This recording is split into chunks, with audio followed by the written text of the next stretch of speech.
नमस्कार, मैं हूं संतोष। सिटी न्यूज़ वैन रीवा की सांध्यकालीन समाचार सेवा में आपका स्वागत है। प्रस्तुत हैं आज की मुख्य खबरें। इंदौर को स्वच्छता में नंबर 1 बनाने वाली तेज तर्रार आईएएस प्रतिभा पाल ने रीवा में किया पदभार ग्रहण। केंद्रीय मंत्री भी कर चुके हैं इनकी तारीफ। बता दें कि मध्य प्रदेश शासन के सामान्य प्रशासन विभाग द्वारा विगत दिवस 19 आईएएस के थोकबंद तबादले किए गए थे। जारी आदेश में रीवा कलेक्टर मनोज पुष्प को उप सचिव बनाकर भोपाल भेजा गया है, जबकि इंदौर निगम आयुक्त प्रतिभा पाल को रीवा कलेक्टर की जिम्मेदारी सौंपी गई थी। जिसके बाद आज हनुमान जयंती पर नवनियुक्त कलेक्टर प्रतिभा पाल ने पदभार ग्रहण कर लिया है। रीवा की नई कलेक्टर 2012 बैच के प्रतिभा पाल इससे पहले आयुक्त नगरपालिका निगम इंदौर तथा अपर प्रबंध संचालक Madhya Pradesh metro rail company limited के पद पर पदस्थ थी। बता दें कि प्रतिभा पाल तेज तर्रार आईएएस अधिकारियों में इनकी गिनती की जाती है। वे अपने काम करने की शैली के चलते हमेशा सुर्खियों में रही हैं। प्रतिभा पाल मध्य प्रदेश के दूसरे जिलों में भी विभिन्न पदों पर तैनात रह चुकी हैं। बताया जाता है कि इंदौर को स्वच्छ बनाने के लिए वे 18,000 से ज़्यादा कर्मचारियों के साथ दिन रात लगी रहीं।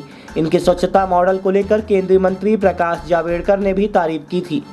इस दौरान रीवा जिले के कलेक्टर प्रतिभा पाल ने पदभार ग्रहण करते ही अधिकारियों के साथ बैठक ली। परिचय प्राप्त करने के बाद कार्यों को लेकर संक्षिप्त चर्चा भी की। उन्होंने लाडली बहन योजना के बारे में भी विस्तार से चर्चा की तथा अधिकारियों को जरूरी दिशा निर्देश भी दिए गए। इस दौरान उन्होंने कहा कि शासन की योजनाओं का हर तबके को समुचित लाभ मिल सके, यही मेरी पहली प्राथमिकता रहेगी। प्रस्तुत है नवागत कलेक्टर प्रतिभा पाल से प्राप्त जानकारी के अंश। मैं इससे पहले इंदौर में नगर निगम कमिश्नर थी। 2012 बैच है मेरा, और वहाँ से पहले श्योपुर कलेक्टर, और उससे पहले रूरल डेवलपमेंट और अर्बन डेवलपमेंट के जो असाइनमेंट थे वो मैंने किए हुए हैं। बेंदे की तरफ की मेरी दूसरी पोस्टिंग है। इससे पहले मैं सतना में म्यूनसिपल कमिश्नर रही हूँ। मैडम, आपने स्वच्छता को लेकर काफ़ी कुछ किया है, ऐसा पता चल रहा है। रीवा में क्या रहेगी आपकी प्राथमिकता?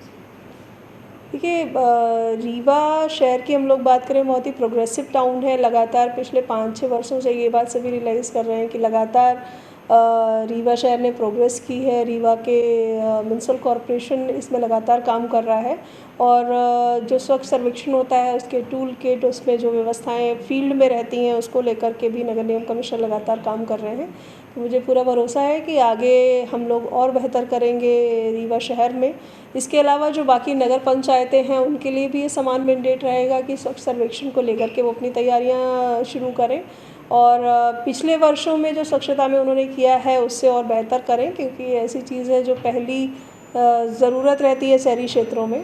ग्रामीण क्षेत्रों में जो स्वच्छ भारत मिशन है उसमें लगातार लोगों ने इंडिविजुअल टॉयलेट्स बने हैं, सभी के ओपन डेफिकेशन फ्री पंचायतें हुई हैं, लेकिन आगे वो भी किस तरीके से सॉलिड वेस्ट मैनेजमेंट, बाकी सीवेज का मैनेजमेंट, इसमें आगे क्या काम करेंगे, इसको लेकर भी सीओ जिला पंचायत अपनी तैयारी करें। मैडम, अभी आपकी तत्कालीन कलेक्टर मनोज पुष्प जी से भी चर्चा हुई, क्या बाकी रह गया रीवा में करने के लिए और क्या करना चाहेगी, क्या प्राथमिकताएँ रहेंगी? देखिए, शासन की प्राथमिकताएँ पूरे प्रदेश के लिए रहती हैं, प्रदेश के सभी जिलों के लिए रहती हैं, तो वो यहाँ भी रहेंगी। जो भी शासन की योजनाएं चल रही हैं उनमें ज़्यादा से ज़्यादा जो भी हितग्राही पात्र हैं उनको लाभ मिले, समय से लाभ मिले। योजनाओं के क्रियान्वयन में, योजनाओं के लाभ वितरण में किसी हितग्राही को कोई तकलीफ ना आए, ये देखने का काम हम सभी लोगों का है, चाहे वो हमारे जनपद के सीओज़ हों या सीएमओज़ हों, उनको देखने का है। इसके अलावा जो रीवा के हम लोगों ने लगातार देखा है कि रीवा न सिर्फ शहर बल्कि रीवा जिला लगातार प्रगति के पथ पर है।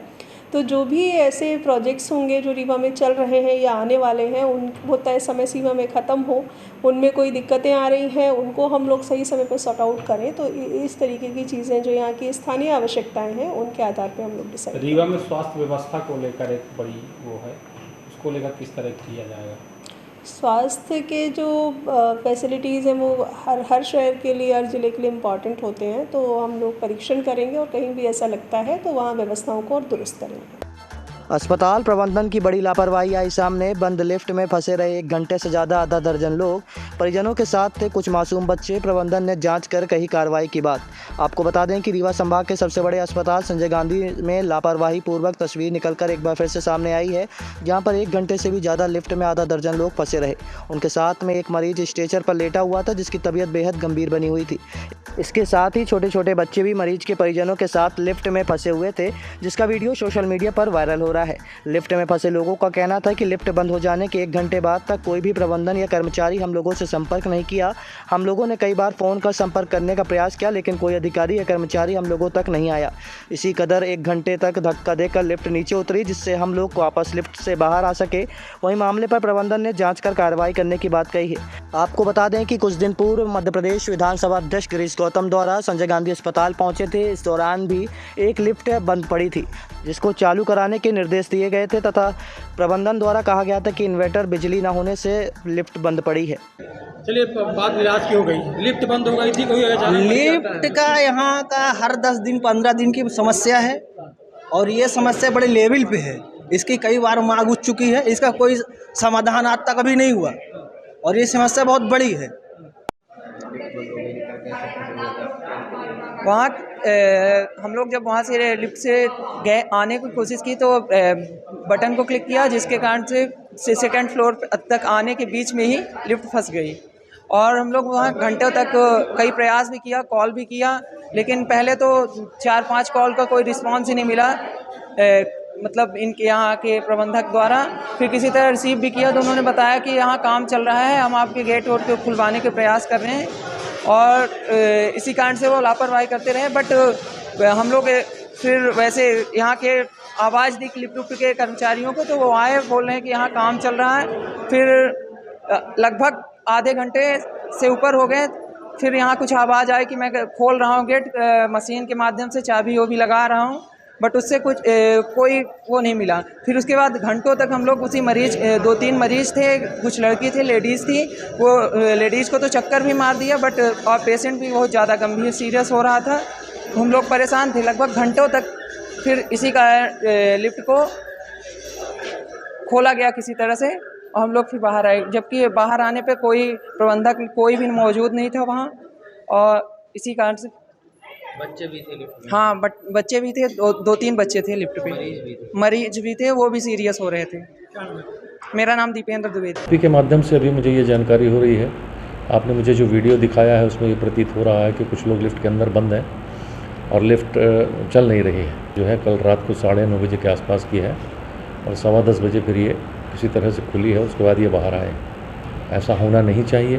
इस वीडियो से ये भी दिख रहा है कि लिफ्ट ऑपरेटर भी अंदर नहीं था, तो प्रथम दृष्टया ये लापरवाही तो सीधी समझ में आती है। वो आपने भी बताया, पूछताछ करते हैं, जांच करवाते हैं इसकी। बाल श्रम से मना करने पर ठेकेदार ने 13 वर्षीय बालक को करंट में झोंका, हालत गंभीर। 13 वर्षीय बालक से जबरदस्ती काम कराने का है मामला।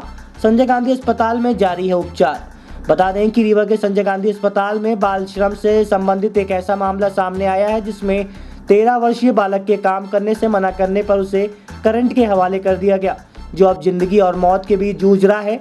घटना के बाद प्रशासन जागा और प्रशासनिक अधिकारी बच्चे का बयान लेने अस्पताल पहुंचे हैं।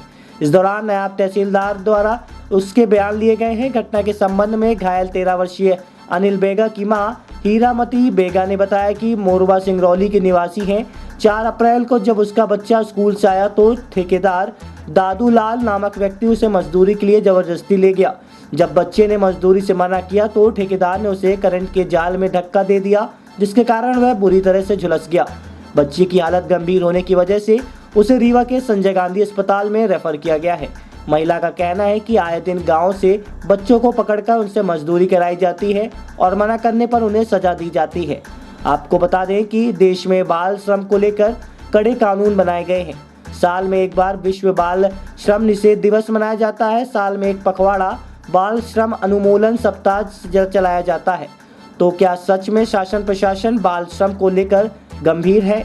तो क्या प्रदेश और देश में बाल श्रम बंद हो चुका है या फिर साल में आने वाले विभिन्न त्योहारों की तरह बाल श्रम निषेध दिवस पखवाड़ा मनाकर खाना पूर्ति की जाती है और अवधि समाप्त हो जाने के बाद छोटे छोटे बालक होटलों में काम करते हुए नजर आते हैं? फिलहाल अभी जिस बालक के साथ ये घटना हुई है उसकी हालत अभी गंभीर बनी हुई है। हालांकि आरोपी अभी भी कहीं न कहीं ऐसे बच्चों के साथ दुर्घटना करता नजर आएगा। अब देखना ये कि इस मामले में शासन प्रशासन किस तरीके की कार्रवाई करता है। प्रस्तुत है पीड़ित की मां से प्राप्त जानकारी के अंश। हीरामती। आपके पति का? राम रतन। और बालक का? अनिल। अनिल बेगा। अनिल बेगा। क्या हुआ है बच्चे के साथ? उस दिन स्कूल पठवा रही, स्कूल से आने हैं तो फिर घरे आने हैं तो फिर खेले चल रहे हैं गाँव टोला में से ही, तो वो लड़का आयल है काम करे की लेबर ले हाँ नहीं, उसका लड़का पकड़ के ले गए हैं काम करवावे के लिए, तो लड़का जात ना रहा है, जबरदस्ती ले गए हैं। तो वहाँ ले जाकर नहीं थोड़ा मोड़ा काम बा, तो लड़का चल रहे तो वहाँ जाकर ट्रैक्टर लोड करवाता रहे, तो लड़का फिर बोलता रहा कि हम ना करब, तो फिर चल दे सु, तो बाद में पीछा पकड़ लिए न, पीछा पकड़ के तो फिर वह ठेले वही वो जाली में तो करंट लगा रहा है। करंट लगल है जाली में, ढोस दिए हैं उसको। क्या नाम है उसका जिसने ढोसा है? दादूलाल। हाँ। काम नहीं किया तो उसको करंट में ढोस दिया। हाँ, काम नहीं किया तो जाली में ढोसल दिया। कितने साल का बच्चा है? 13 साल के है। आप लोग कहाँ से आए हैं? पीपलखड़ से। थाना? मोरवा। जिला सिंगरौली। एनडीपीएस के 2 आरोपियों को रीवा न्यायालय से 10 वर्ष का सश्रम कारावास। वर्ष 2015 में नशीली कप सिरप के साथ पकड़े गए थे आरोपी। विश्वविद्यालय थाने में हुई थी कार्रवाई। बता दें कि रीवा न्यायालय से एक बार फिर एनडीपीएस के 2 आरोपियों को 10 वर्ष के सश्रम कारावास से दंडित किया गया है। यही नहीं, आरोपियों के ऊपर 1 लाख रुपए का अर्थदंड भी लगाया गया है। ये फैसला आज एनडीपीएस के विशेष न्यायाधीश केशव सिंह के कोर्ट से सुनाया गया, जिसमें शासन की ओर से पैरवी लोक अभियोजक शशि तिवारी द्वारा की गई थी। इस पूरे मामले की जानकारी देते हुए लोक अभियोजक शशि तिवारी ने बताया कि वर्ष 2015 में थाना विश्वविद्यालय के द्वारा एक कार्रवाई की गई थी, जिसमें आरोपी रवि शुक्ला को मोटरसाइकिल में नशीली कप सिरप लाते हुए पकड़ा गया था। इसी की निशानदेही पर दूसरे आरोपी राजीव द्विवेदी निवासी सिरमौर को भी गिरफ्तार किया गया, जिसके घर से नशीली कप सिरप बरामद की गई थी। इस मामले में कई वर्षों तक चले ट्रायल के बाद न्यायालय ने यह माना कि दोनों ही आरोपी नशीली कप सिरप के तस्करी का दोषी मानते हुए 10 वर्ष के सश्रम कारावास के साथ 1 लाख रुपए के अर्थदंड से दंडित किया गया है। इस दौरान अर्थदंड न जमा करने पर उनकी सजा में 1 वर्ष की सजा और भी काटनी पड़ेगी। प्रस्तुत है लोक अभियोजक शशि तिवारी से प्राप्त जानकारी के अंश। यह विश्वविद्यालय थाना में कार्रवाई की थी। इसमें यह दिनांक 11/2/2015 की बात है। विश्वविद्यालय पुलिस को मुखबिर द्वारा यह सूचना प्राप्त हुई कि रवि शुक्ला जौरा बाईपास होते हुए नशीला कप सिरप लेकर आ रहा है।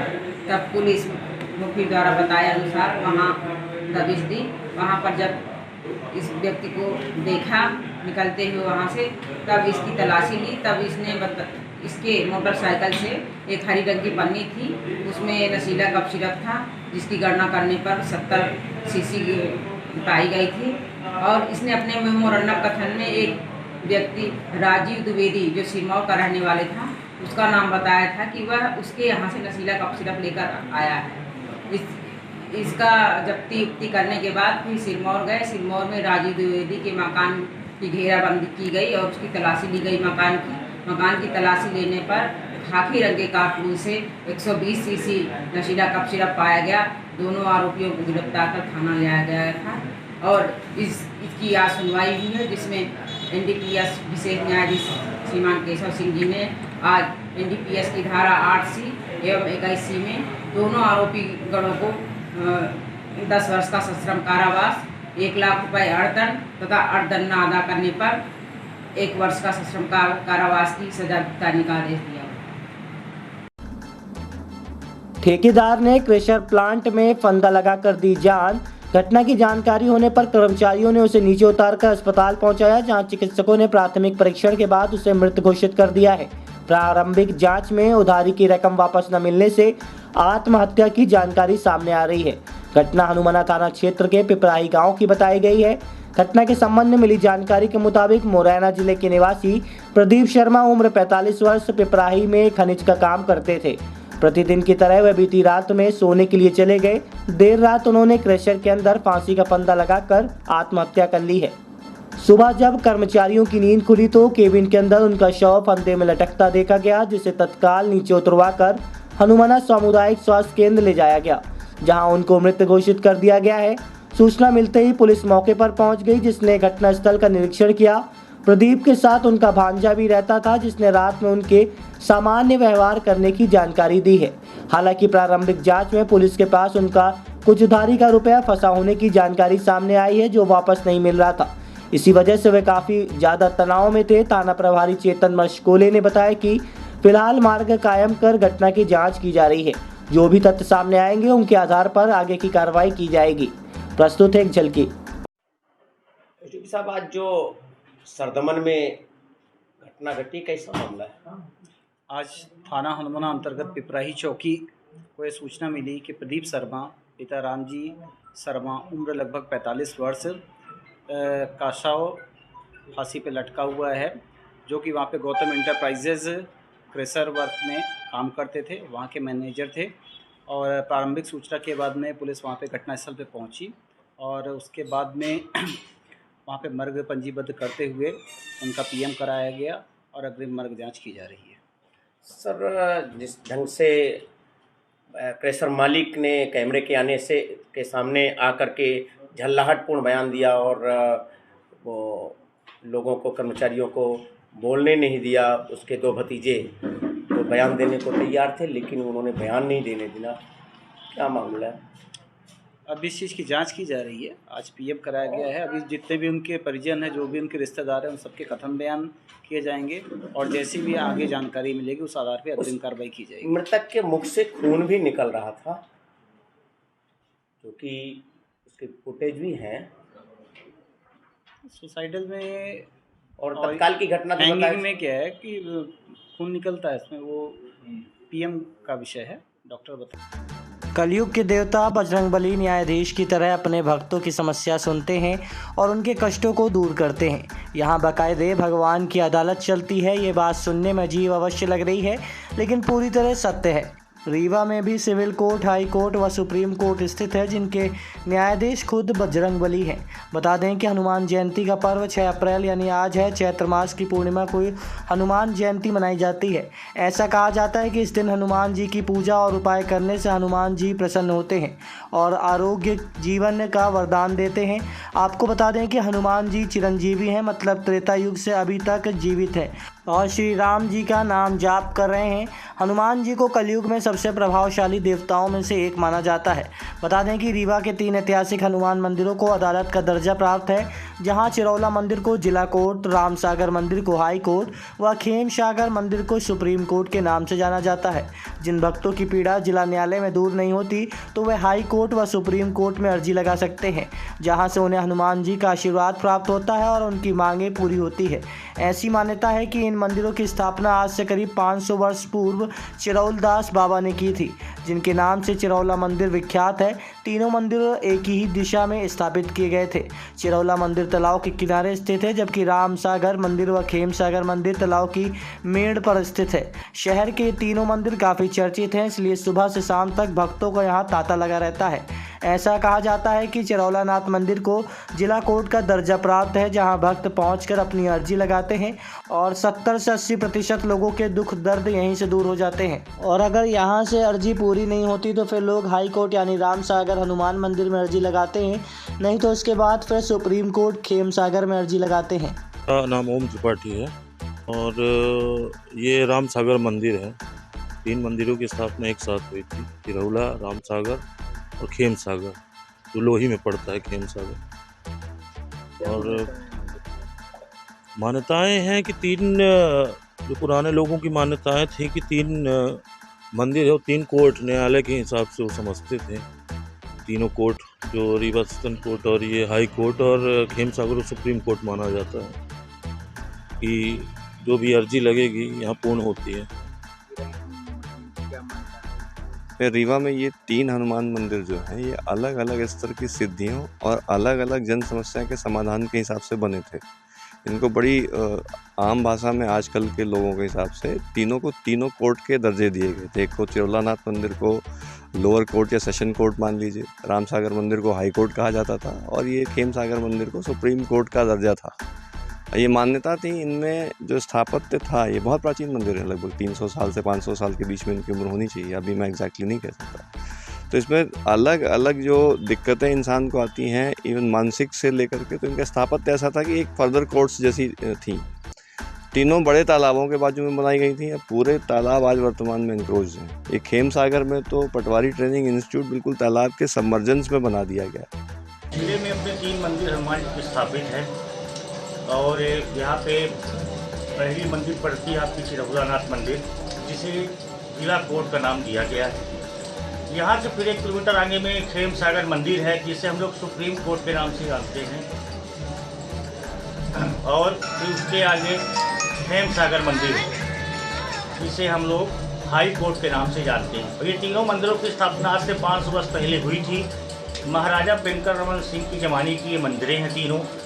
तीनों के जो हनुमान जी हैं अपने पूर्वमुखी हैं, तीनों मंदिरों के हनुमान जी अपने। और यहाँ पे हर त्यौहार में, चाहे दिवाली हो, चाहे हनुमान जयंती हो, चाहे दशहरा हो या रक्षाबंधन हो, हर त्यौहार में यहाँ भक्तों का तांता लगा रहता है। 2-4 हज़ार भक्त यहाँ पे भोजन प्रसाद लेते हैं डेली प्रतिदिन, और 2-4 मानस चिरहुलानाथ में होती ही रहती है। मंदिर का नाम चिरहुलानाथ कैसे पड़ा है? मंदिर का नाम चिरहुलानाथ ऐसे पड़ा कि यहाँ पे एक संत जी रहा करते थे आज से 5 वर्ष पहले। चिरायु नाम से, वो महात्मा जी का नाम से चिरायु बाबा, उन्होंने यहाँ पे खुदाई करवाई। खुदाई में चिरहुलानाथ की मूर्ति पाई गई। फिर बाबा जी ने उस मंदिर जो मूर्ति मिली उनको हनुमान जी को स्थापित किया, जिससे कि बाबा जी ने अपने नाम से चिरायु नाम से फिर चिरहुलानाथ मंदिर रख दिया। क्या नाम है आपका? निशान तिवारी, टोनी महाराज। आज की खबरों में बस इतना ही। कल हम फिर हाजिर होंगे कुछ नई खबरों के साथ। तब तक के लिए हमें इजाजत दीजिए। नमस्कार।